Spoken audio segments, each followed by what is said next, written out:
Hello everybody, this is Chaitya Lodaya from the University of Florida, and this is my project on email spam filtering using ML algorithm. Basically, this project is based on the Naïve algorithm, Naïve-based algorithm. So in this project, we will be looking for how Naïve-based algorithm is used for email spam filtering and detection of spam and ham mails. So outline is, I will be telling you about the introduction, spam and ham, literature review, existing classifier methods, Naïve-based algorithm, and observation and conclusion. So email spamming is one of the major problems with the evolution of social communication. Email being an easiest and the most convenient mode of communication among the business and university as a formal and informal way of communication. With more users, email spamming is also increasing rapidly. There are two major categories of email, which is ham and spam. Spam can be harmful or malicious link through which email can harm system if opened or steal information like bank details or any other personal information. To avoid this, detection and filtration methods are developed. So spam emails can be annoying and dangerous to the consumers. Spam emails can be defined as mass mailing, anonymity, and unsolicited. As I have already mentioned, the unwanted or malicious mail is commonly called as spam. They are also known as junk email or bulk email, can be defined as unsolicited email, often of a commercial nature, sent indiscriminately to multiple mailing lists, individuals, etc. Intention of these mails are to frustrate the receiver and also to income money and steal their information. Ham. Ham is an email that is not spam, email that is wanted by recipient and is not considered as spam. Literature review. In the paper of Nikhil Kumar, Sanket Sonawal and Nishant, they conducted that the multinomial knife base has some limitations because of class conditional independence, which can be leads to misclassification of some tuples. But multinomial knife base gives best outcome. Another paper by Christina and S.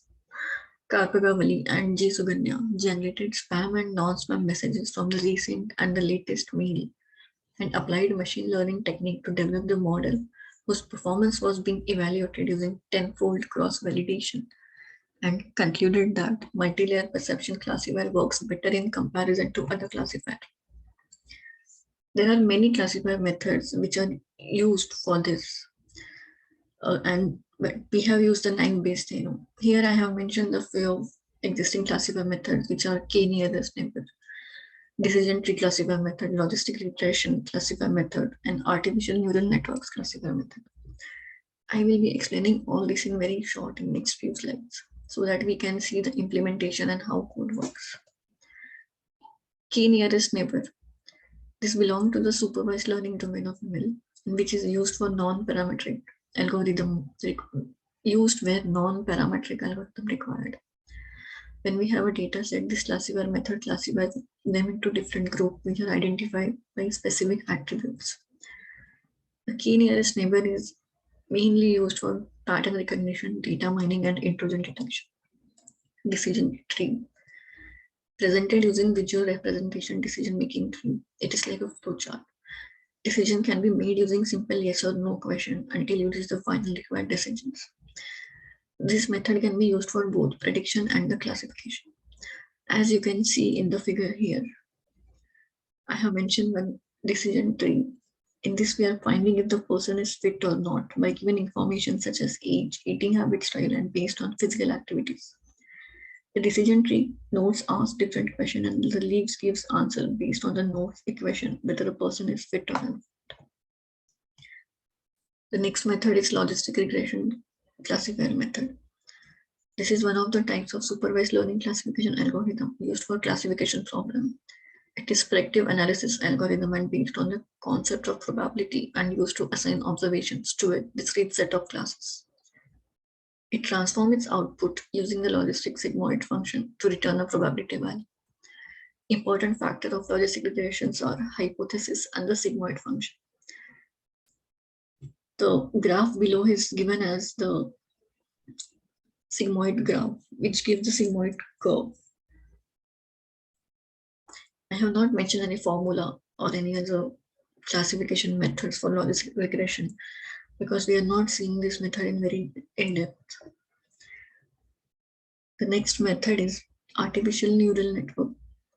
This is computational model, which is also known as ENN, and are inspired by the biological neural networks.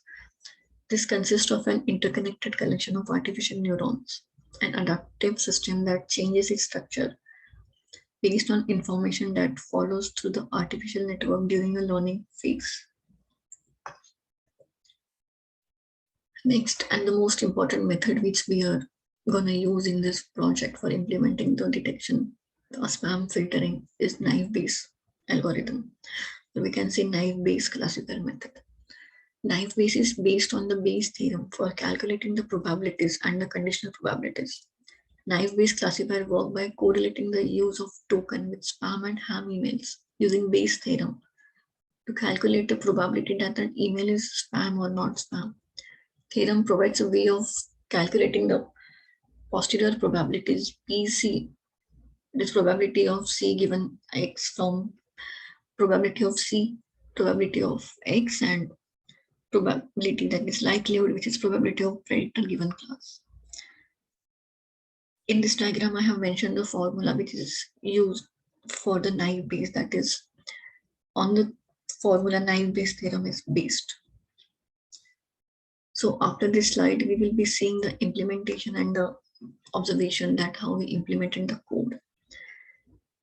So first is data description. Data set used here contains true column and 5728 documents of total corpus. The descriptive feature are text and the target feature are two classes, ham and spam. Classes are mapped to binary integers 0 and ham. 0 for ham and 1 for spam. Here you can see in the diagram that we have 5728 total documents, which I have highlighted here in the figure. And 0 indicates ham and 1 indicates spam. The next is data exploration. Below are the percentage of spam email and ham email in the dataset. Spam email are almost 23.88% and the ham email is 76.11%. And all the next slides from this shows the output of the various we receive from the codes. The first one is percentage of ham and spam. Here we can see those spam and ham. Spam is 1 and it is almost 20% of the ham. That the database contained 20% spam words and 80% of ham words. This figure indicates the histogram, shows the email text length of spam and ham. Blue shows the count of ham mails and the orange shows that of spam mail. I will be explaining all the graphs in the code as well. So here I am just telling you what we have got and what graph is known for which functionality. The next is the word cloud for ham and spam. Distribution of the number of words. There is increase in the spam email with smaller words, though data set have 24% of total spam emails. We can conclude that there is an increasing spam email with 24% of total spam emails. Exploring the mean of word length. The spam emails with the stop word have a mean of 0.281 and the ham emails with stop words have a mean of 0.278. The below graph is also showing the same thing. There is not much difference in the length of word used by the ham and spam. The next figure is you can see is the spam email contains high stop word ratio as compared to the ham emails. The blue one indicates the ham and the orange one indicates the spam. And this diagram is distribution of stop word ratio. Data preparation. We did the following step while preparing for data: identifying the missing values, converting text to lowercase, performing tokenization, removing stop words, labeling cases such as ham and spam, splitting training and testing data. That is 80% data is ham data and the 20% of data is spam. The result we got on the data set. Diagram shows the accuracy score of Naïve Bayes. Accuracy score is 0.99, which is way highest. F1 score is 0.9886. Then we got the confusion metrics for Naïve base with and without normalization. This also I will be showing you on the code, like how it works and what it means. And then finally, we are generating the ROC, that is receivable operating curve for the Naïve base. This shows that the dotted lines are the non-scale and the orange line is the Naïve base scale lines. We will continue from this slide after I'll show you the how it code is working. Here I have used the Anaconda to implement the code. You can also use the Colab or the Python. As my code was based on the Python, I'm using this. I will explain the code line by line, not line by line, I would say, but the major functionality of what we are doing and how we are doing it. I have already run the code here because it will take around 20 to 25 minutes to run the code. And hence I have already executed and I will only show you the demo here. So here in code, we have 4 classes in total.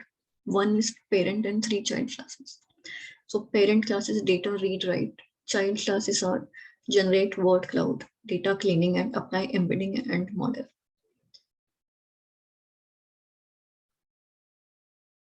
Here I will show you data read write. Where are we getting? This, the box number 6, creating object on the parent class, that is data read write. The program flow also shows how we retrieve the data. We have used the CSV files, which we directly downloaded from the dataset link. The below step mention how we read and done the operation on CSV file, data object equal to data read write. We create an object by initializing it using the dataset file emails.csv, which is passed to the constructor. It will read the name of the file and store it in the file link variable. We can now read the CSV file by calling this line. Data object read CSV file, that is processed file. After that, we will be printing the top 5 rows of the data frame.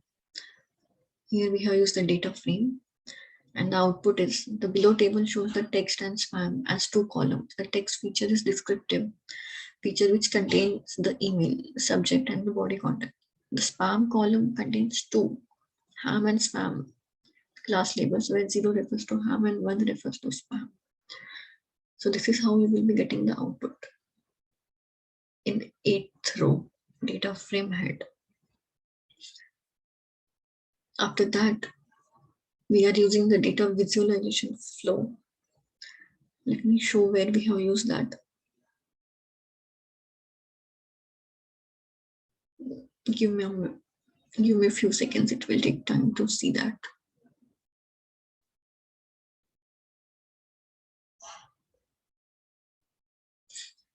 So here we are, okay, I will tell that later, but I will start with this. Here we are importing all the libraries which are necessary for executing the code, and all the other packages are inbuilt in this, and we are just exporting all those packets and the parameters. This is for the parent class for data. Here we have used the data read write object. This is the child class. This is child class as well for data cleaning. And the third child class we have used is for applying embedding and modeling. Then here is data object, our parent class, where we are reading the CSV file and getting the data. Here, data frame. This separates the ham and the spam emails, and the count the max word length used in any spam or ham. This is data visualization flow. For ham email, the maximum number of words used in email is 8479. And for spam, the maximum number is 6131. Yes.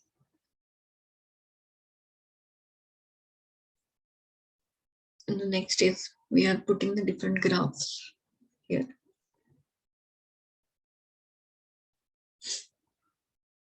This graph is of length of email text.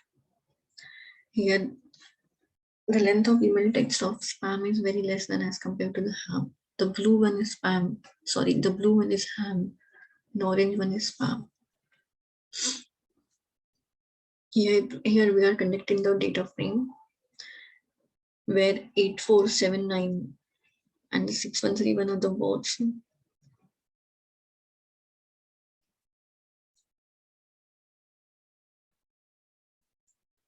6131 is the maximum word used for spam, and 8479 is the maximum words used in ham emails.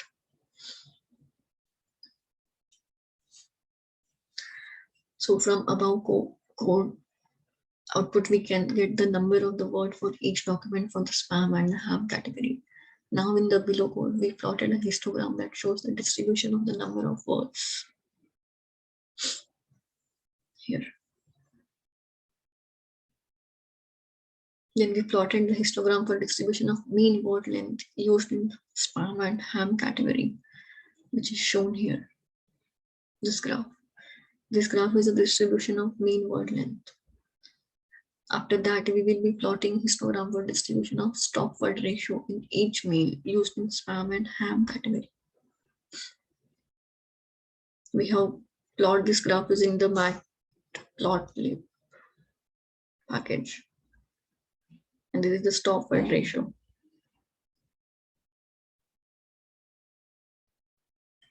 And in the next part of code, we are showing the histogram for the count of ham and spam email present in a document, and also calculated the percentage of number of spam and ham email present. So spam percentage is 23 and ham is almost 76. Here we can see the graph. One is for spam, 0 is for ham, and it is almost 20% of the total email. In the next part of code, we will generate a word cloud for both ham and spam emails separately using this code.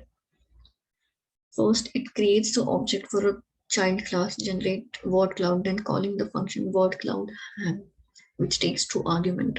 Column and image file need to be generated for the cloud. So after executing that part of the code, we get the word cloud for ham and spam. The first one is for ham. The second one is for spam.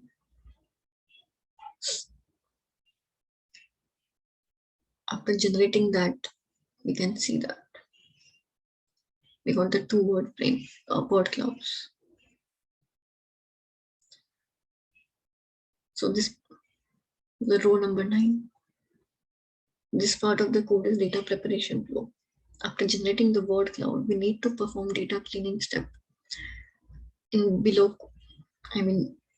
this part of code, we need to first create an object on child class, data cleaning, and then column function applied to column using the created object.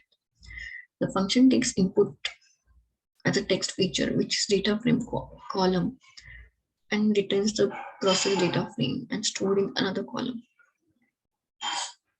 Here, we can see that the data cleaning class consists of two methods applied to the column, which calls another function, which further removes stop word, remove punctuation, and do necessary data processing steps. This part is showing all the things which I have explained right now as a part of data cleaning. After that, we can check the additional column created by using the panda set function on the data frame. So for this, we are using this command, data object dot data underscore frame dot head. This is our new data frame.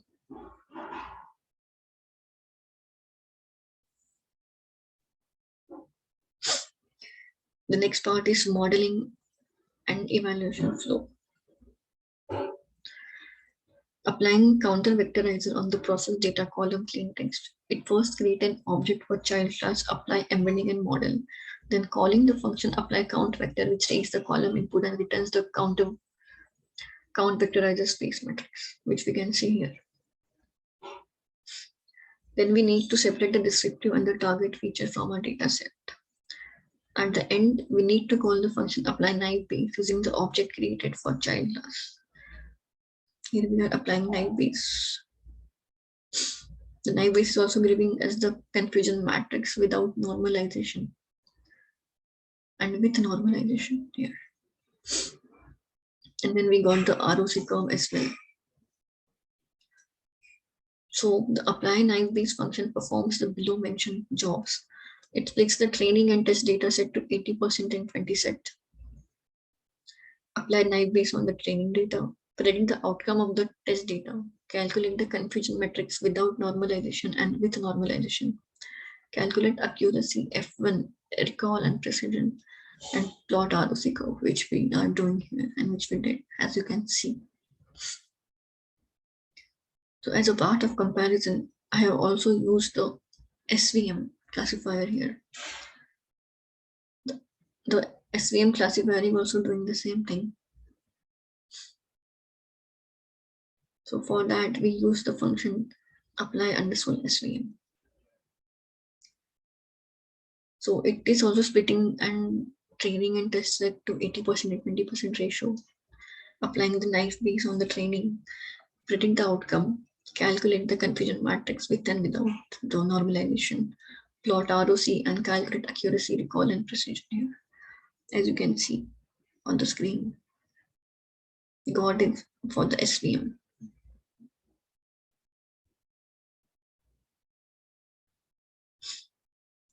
This was the last part of the code where we are plotting all the matrices and getting the result. So again, we will be going back to the PPT where I will be explaining the advantages of Naïve base. So in Naïve base, data may be educated or trained as consistent with the person's basic usage. This clear out will will assign an extra possibility primarily based totally on one's precision pattern. Filter will assign a decreased precedence to emails containing valid emails. Naïve base is very simple and rapid to detect loss of test data set. Also, less training data is required for Naïve base algorithm as compared to the other models. And Naïve base works best in multi-class prediction. Disadvantages of Naïve base. If categorical variable has category which was not observed in the training data set or the test data set which they have taken, then model will assign zero probability and will be unable to make a prediction. This is often known as a zero frequency. So also Naïve base is known as a bad estimator. And the last, this technique don't work well because the filter will recognize derived words just like the normal ones. So from this, we can conclude that the Naïve base gives more accuracy as compared to the other model, as we also see in the comparison with the SVM. Like we combine the SVM and the Naïve base to get the email filtering and the predictions. And Naïve base is also easy to modify as per users. Thank you. If you have any question, please let me know. I will be uploading this video to YouTube. You can comment below. And the code will be given submitted as well. Thank you.